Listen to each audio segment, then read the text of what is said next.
তো হ্যালো বন্ধুরা, এই চ্যানেলের নতুন আরেকটি ভিডিওতে তোমাদেরকে স্বাগত জানাই। তো আজকের এই ভিডিওতে আমি তোমাদের সঙ্গে কর্ণাটক স্টেট নার্সিং কাউন্সিলে যে জিএনএম রেজিস্ট্রেশন প্রসেস আছে সেই প্রসেসগুলো স্টেপ বাই স্টেপ আলোচনা করব।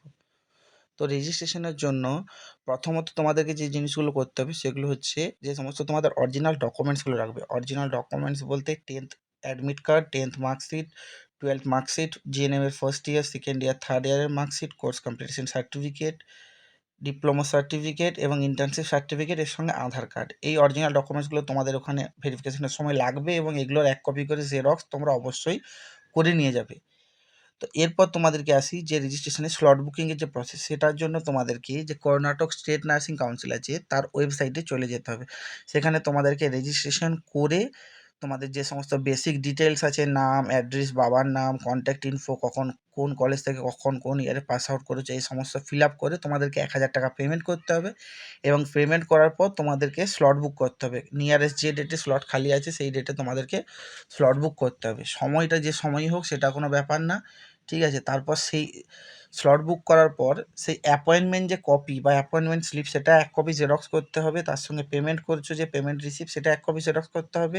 এছাড়াও পার্সোনাল ইনফো, কন্ট্যাক্ট ইনফো এবং এডুকেশনাল ইনফো, এই তিনটেও তোমাদেরকে স্ক্রিনশট করে জেরক্স করে নিতে হবে, ঠিক আছে। তারপর এই সমস্ত কাগজপত্রগুলো রেডি করে তোমাদেরকে চলে যেতে হবে ওই স্লট বুকিং করেছে যেই ডেটে, সেই ডেটে তোমাদেরকে চলে যেতে হবে কর্ণাটক স্টেট নার্সিং কাউন্সিলের যে অফিস আছে সেখানে, ঠিক আছে। তো সেই অফিসে যাওয়ার পর তোমাদেরকে প্রথমেই দেখতে চাইবে যে অ্যাপয়েন্টমেন্ট কপিটা। অ্যাপয়েন্টমেন্ট কপি দেখার পর তোমাদেরকে ওখানে ওয়েট করতে বলবে এবং তোমাদেরকে একটা সিরিয়াল নাম্বার দিয়ে দেবে এবং তার সঙ্গে একটা এনভেলাপ দেবে, যে এনভেলাপে তোমাদের রেজিস্ট্রেশন সার্টিফিকেটটা তোমাদের অ্যাড্রেসে আসবে। তো ওখানে তোমার যে অ্যাড্রেসটা সেটা সঠিকভাবে তোমাদেরকে লিখতে হবে এবং তারপর সেই সিরিয়াল নাম্বার ওয়াইজ যখন তোমার সিরিয়াল নাম্বার আসবে তখন তুমি ওখানে যাবে। ওরা তোমার অরিজিনাল ডকুমেন্টস এবং জেরক্স এবং তার সঙ্গে আধার কার্ড সমস্ত কিছু চেক করবে। আধার কার্ডটা তোমাকে ফেরত দিয়ে দেবে, ঠিক আছে। বাকি সমস্ত ডকুমেন্টসগুলো একসঙ্গে কালেক্ট করে তোমাকে বলে দেবে যে তোমাকে কোন হলে যেতে হবে। তারপর তোমাকে সেই বলে দেওয়া হলে যেয়ে তোমাকে ওয়েট করতে হবে। সেই হলে তোমাদের ৩ জন থাকবেন যারা তোমাদের ডকুমেন্টসগুলো ভেরিফাই করবে এবং তোমার রেজিস্ট্রেশন প্রসেসটা করে নিয়ে যাবে, ঠিক আছে।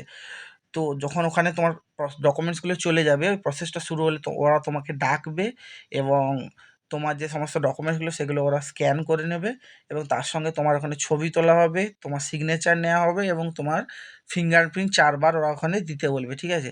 এই সমস্ত প্রসেসগুলো কমপ্লিট হওয়ার পর ওরা তোমাকে রেজিস্ট্রেশন সার্টিফিকেটে যে ডিটেলসগুলো লেখা থাকবে, যেমন তোমার নাম, কলেজের নাম, অ্যাড্রেস, বাবার নাম, এই ডিটেলসগুলো তোমাকে ওরা চেক করে নিতে বলবে এবং ওগুলো যদি চেক করা হয়ে যায় তারপর তোমার রেজিস্ট্রেশন প্রসেসটা কমপ্লিট হয়ে যাবে।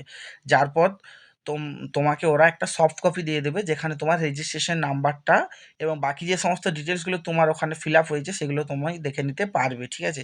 এটাই হলো কর্ণাটক স্টেট নার্সিং কাউন্সিলের যে রেজিস্ট্রেশন সেটার প্রসেস। এবং এই রেজিস্ট্রেশন এবং কর্ণাটক স্টেট নার্সিং কাউন্সিলের অন্যান্য সমস্ত হেল্পের জন্য যদি তোমাদের আরও কোনো ডিটেলস ভিডিও চাই বা স্লট বুকিংয়ের ব্যাপারে যদি তোমাদের ডিটেলস ভিডিও চাই তাহলে তোমরা আমাকে কমেন্ট করে জানাও, ঠিক আছে। ভিডিওটা ভালো লেগে থাকলে অবশ্যই লাইক করবে, কমেন্ট করবে, শেয়ার করবে এবং চ্যানেলে নতুন হলে সাবস্ক্রাইব করবে। ধন্যবাদ।